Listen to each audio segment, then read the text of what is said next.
Shalom saudara sekalian, pada hari ini kita akan melanjutkan pembelajaran kita di dalam doktrin Kristus, Kristologi. Hari ini kita akan berkonsentrasi belajar tentang penebusan.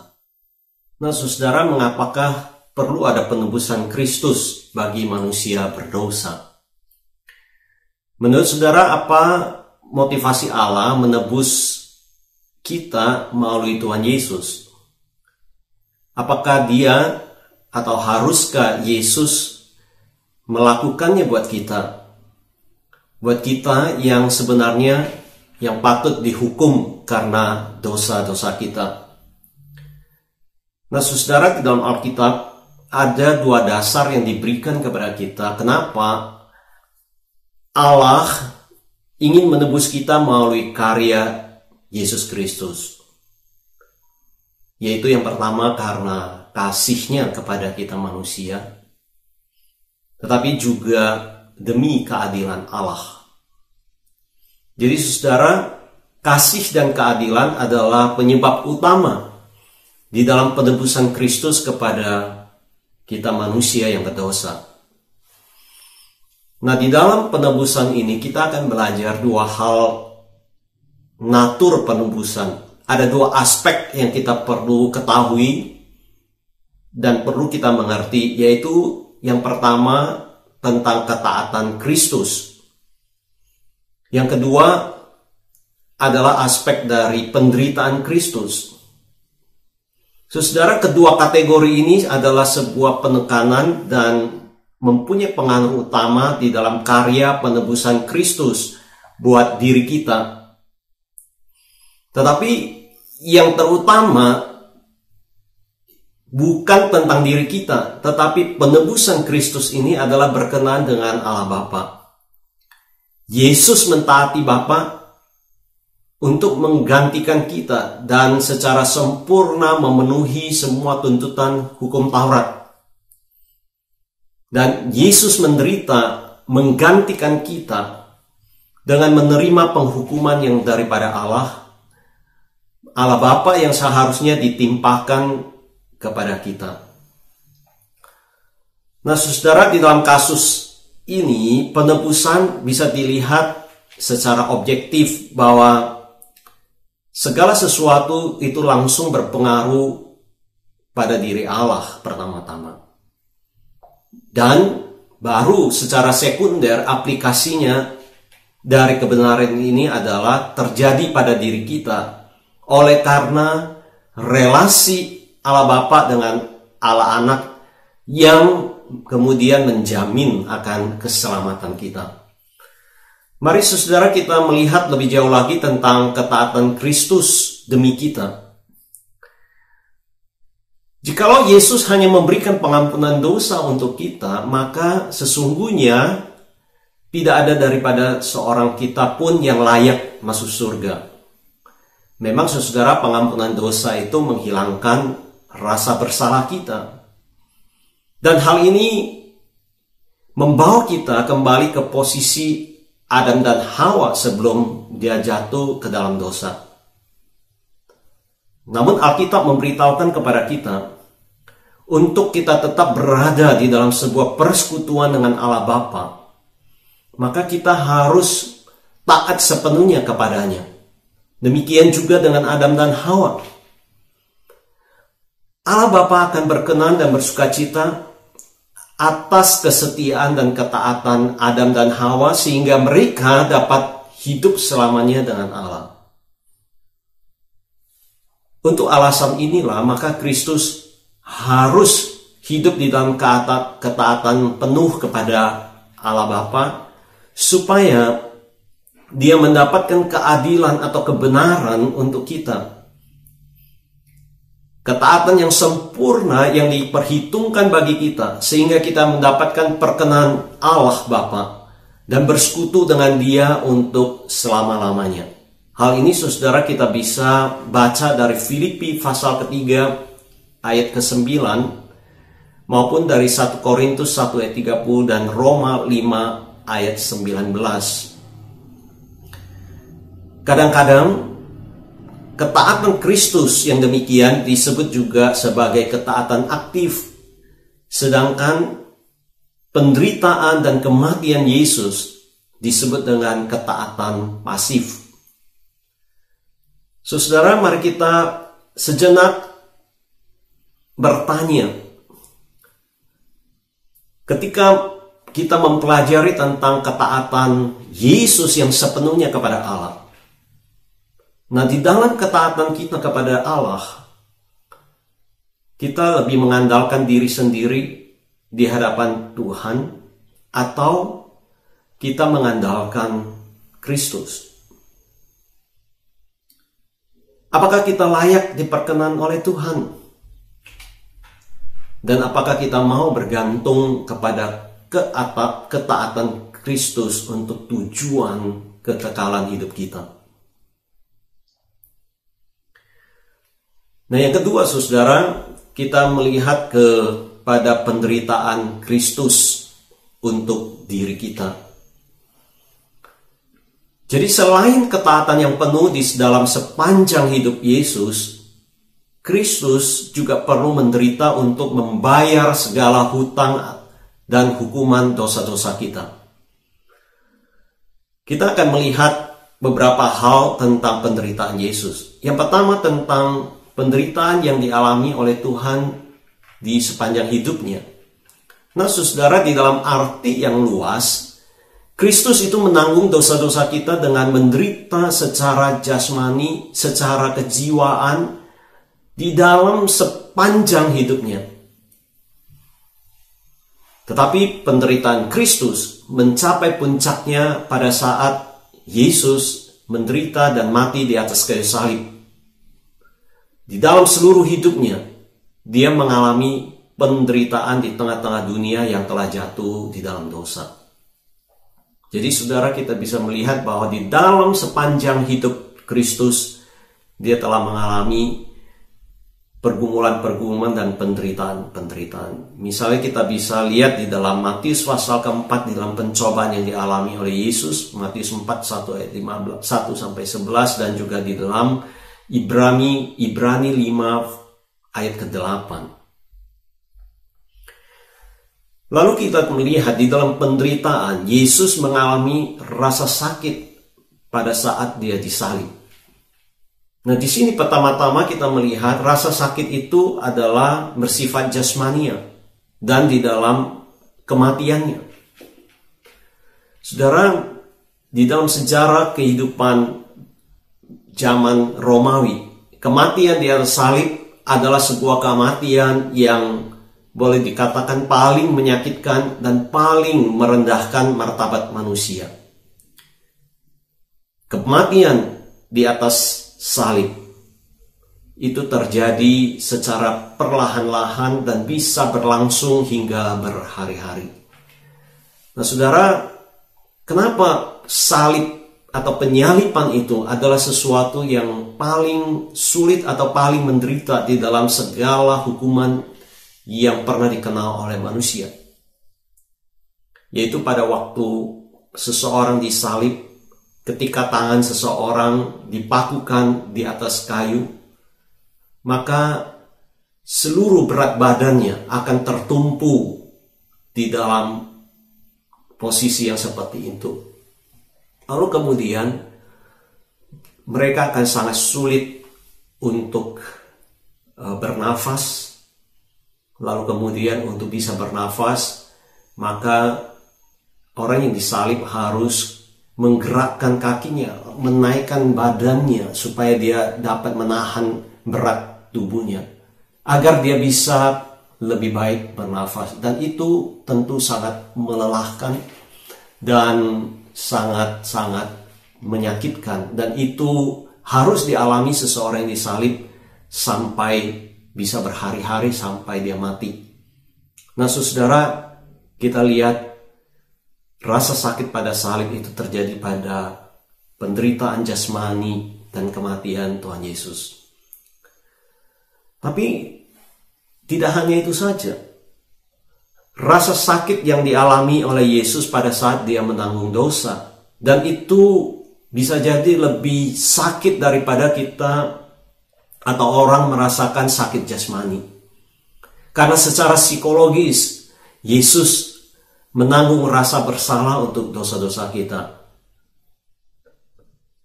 Yesus di dalam seluruh kehidupannya, dia senantiasa melawan yang namanya kejahatan. Dia membenci dosa. Yesus, dia sempurna di dalam kekudusannya. Tetapi oleh karena ketaatan Yesus kepada Allah Bapa dan kasihnya kepada kita, dia telah menanggung dosa-dosa kita dan kelak akan diselamatkan.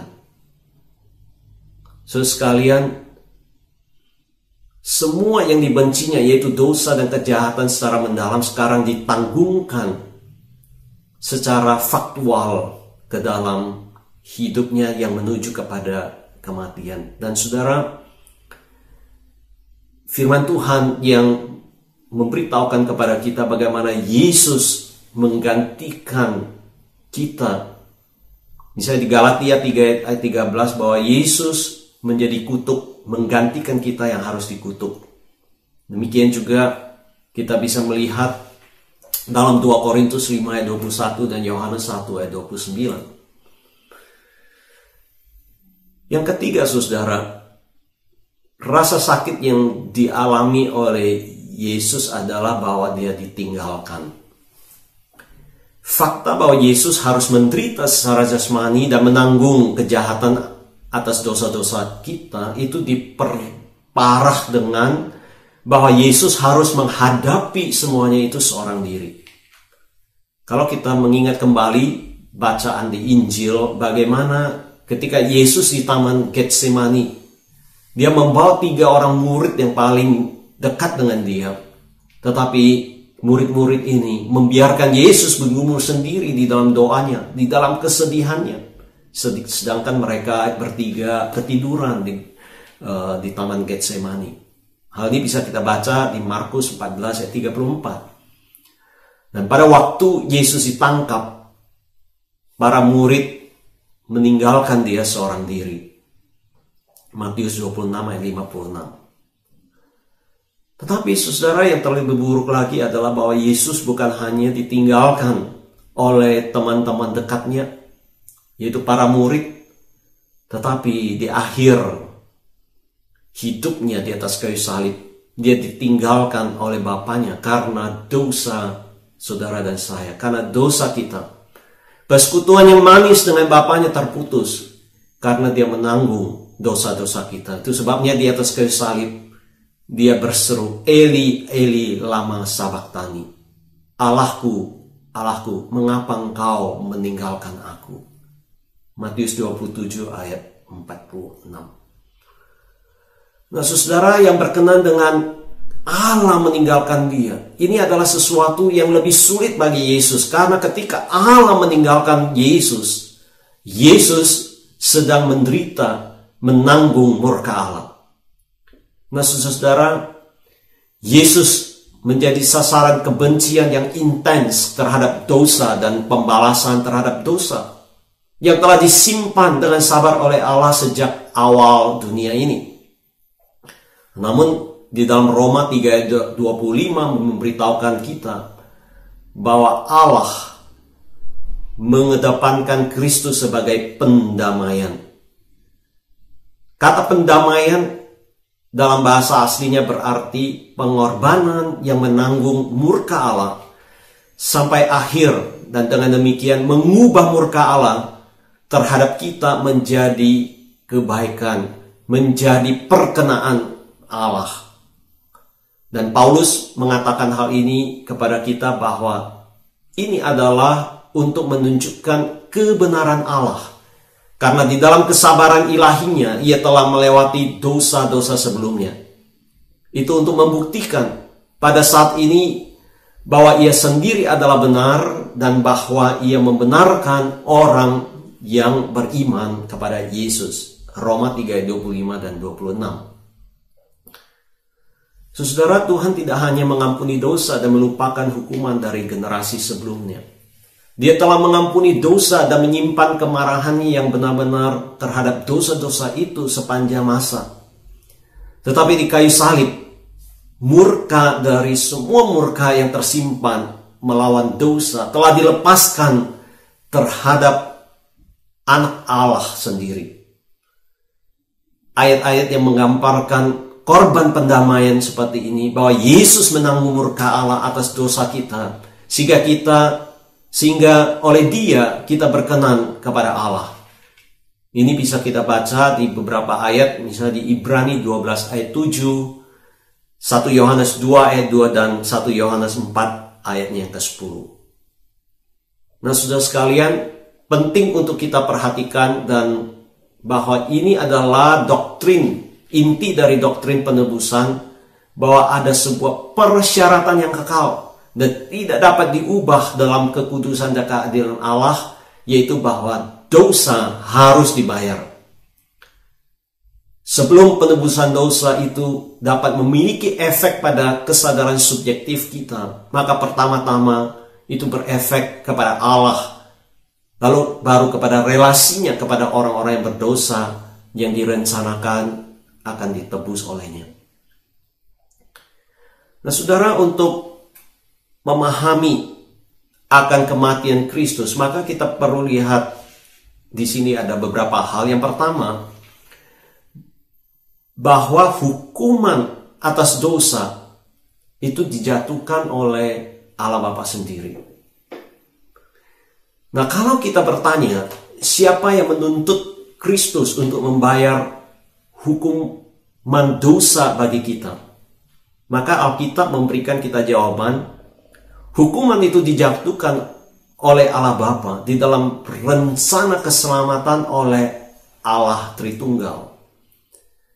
Keadilan Allah yang menuntut adanya penebusan dosa. Allah Bapa menuntut penebusan itu. Di lain sisi, Allah Anak secara sukarela, Dia menyerahkan dirinya untuk menanggung penghukuman untuk dosa-dosa kita.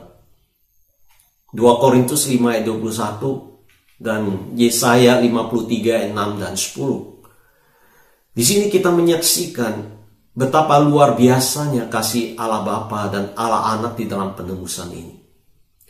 Bukan hanya bahwa Yesus tahu Dia akan menanggung rasa sakit yang luar biasa oleh karena salib, tapi juga Allah Bapa tahu bahwa Dia harus menjatuhkan rasa sakit yang begitu dalam bagi anaknya sendiri. Roma 5 ayat 8. Yang kedua, saudara, berkenan dengan kematian Kristus, bahwa Yesus tidak menderita penderitaan yang kekal, tetapi yang Dia lakukan adalah Dia melunaskan pembayaran atau pelunasan pembayaran akan dosa kita. Nah, saudara, apa yang terjadi apabila kita harus membayar dosa kita sendiri?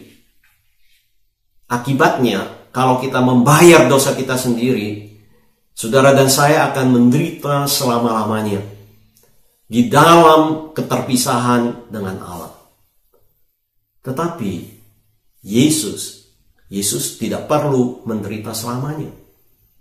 Alasannya adalah, jika kita menderita atas dosa kita, maka kita tidak akan pernah lagi benar di hadapan Allah. Tidak ada jalan pembenaran untuk kita di hadapan Allah, dan tidak ada jalan untuk membatalkan natur berdosa kita dan dibenarkan di hadapannya. Dan kita akan tetap eksis sebagai orang berdosa.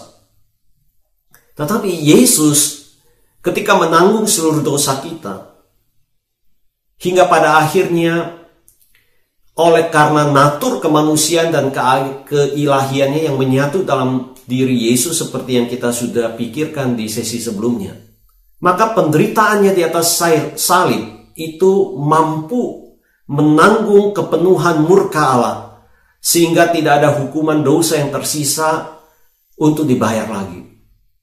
Nah, hal ini juga menunjukkan bahwa Yesus sungguh-sungguh benar di hadapan Allah. Dan dengan cara inilah menunjukkan bahwa Yesus hanya menderita pada waktu yang terbatas saja, dan bahwa penderitaannya cukup untuk membayar hutang-hutang dosa kita. Ibrani 9 ayat 25 dan sampai 28. Yang berikutnya, saudara, mari kita membicarakan sejenak tentang makna darah Kristus. Di dalam kitab Perjanjian Baru, seringkali mereka penulis mengaitkan darah Kristus dengan penebusan kita. Seperti di 1 Petrus 1 ayat 18 dan 19. Darah Kristus adalah bukti eksternal bahwa darahnya telah dicurahkan ketika dia mati sebagai korban penebusan untuk membayar hutang dosa kita. Darah Kristus berarti kematiannya di dalam aspek keselamatan. Di dalam Perjanjian Baru, efek dari darah Kristus juga menggambarkan selain penebusan dan keselamatan kita adalah bahwa darah Kristus itu membersihkan nurani kita. Ibrani 9 ayat 14. Membuat kita dapat akses terhadap Tuhan di dalam doa dan penyembahan kepada Allah. Ibrani 10 ayat 19. Dibersihkan dari dosa yang masih melekat di dalam diri kita. 1 Yohanes 1 ayat ke-7. Jadi saudara, Alkitab berbicara banyak hal tentang darah Kristus yang ditumpahkan, merupakan bukti bahwa ia telah memberikan nyawanya sebagai eksekusi yudisial yang dituntut daripada dirinya. Saudara, darah Kristus adalah penggenapan dari gambaran pengorbanan darah dari binatang-binatang untuk pengampunan dosa di dalam Perjanjian Lama. Yang terakhir, kematian Kristus sebagai penggantian hukuman. Yang seharusnya dihukum dan mati di atas salib adalah setiap orang berdosa. Setiap kita harusnya berada di atas salib untuk menanggung dosa-dosa yang telah kita hidupi dan kita lakukan. Namun saudara, kematian Yesus di salib, dia menggantikan kita. Hukuman kematian itu ditimpakan kepada Yesus karena dosa kita. Galatia 3 ayat 13 dan 1 Petrus 2 ayat 24. Berikutnya saya ingin kita bersama-sama melihat aspek-aspek penebusan. Nah, di dalam kitab Perjanjian Baru, saudara, seringkali dipakai beberapa istilah yang menggambarkan penebusan dosa. Ada 4 istilah yang menunjukkan bagaimana kematian Kristus itu memenuhi 4 kebutuhan kita sebagai orang-orang yang berdosa. Sesungguhnya, saudara, kita semua layak mati sebagai hukuman dosa kita. Kita juga layak menanggung murka Allah terhadap dosa kita. Yang ketiga, kita itu terpisah dari Allah oleh dosa-dosa kita. Dan keempat, kita terikat oleh dosa dan kerajaan si setan. Dan untuk mengatasi hal-hal yang dialami kita di dalam keberdosaan kita seperti itu, maka pertama-tama dibutuhkan pengorbanan. Pengorbanan ini diperlukan untuk membayar hukuman mati yang sebenarnya layak buat kita. Dan Kristus telah mati sebagai pengorbanan buat kita. Ibrani 9 ayat 26. Lalu kemudian yang kedua, kita membutuhkan pendamaian. Agar kita terlepas dari murka Allah yang memang layak untuk kita terima, maka Kristus telah mati sebagai sebuah pendamaian untuk dosa-dosa kita. 1 Yohanes 4 ayat ke-10. Dan yang ketiga, di dalam keberdosaan kita, yang di dalam keterpisahan kita daripada Allah, maka kita membutuhkan rekonsiliasi. Dan untuk mengatasi keterpisahan dengan Allah, kita membutuhkan seseorang untuk menyediakan rekonsiliasi. Sehingga dengan demikian kita dibawa kembali ke dalam sebuah persekutuan dengan Allah. Dan inilah yang dilakukan oleh Yesus di atas kayu salib. 2 Korintus 5 ayat 18 dan 19. Yang terakhir, penebusan, aspek yang keempat. Karena kita adalah orang berdosa, berada di bawah belenggu dosa, dan ada di bawah belenggu setan, kita membutuhkan seseorang untuk menebus dosa-dosa kita. Saudara-saudara yang dikasihi oleh Tuhan, kita membutuhkan seorang penebus yang menebus dosa kita, sehingga dengan demikian kita bisa dilepaskan dari ikatan-ikatan dosa tersebut. Nah, saudara, ketika kita berbicara tentang penebusan, maka kita perlu memperhatikan kata atau ide tebusan yang berkenaan dengan penebusan tersebut.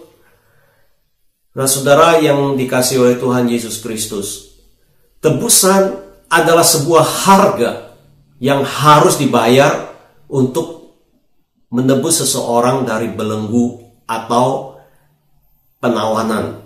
Seperti yang kita lihat di dalam Markus 10 ayat 45. Yesus mengatakan dia datang untuk menjadi tebusan bagi banyak orang. Nah, saudara sekalian, maka ketika kita telah memahami dengan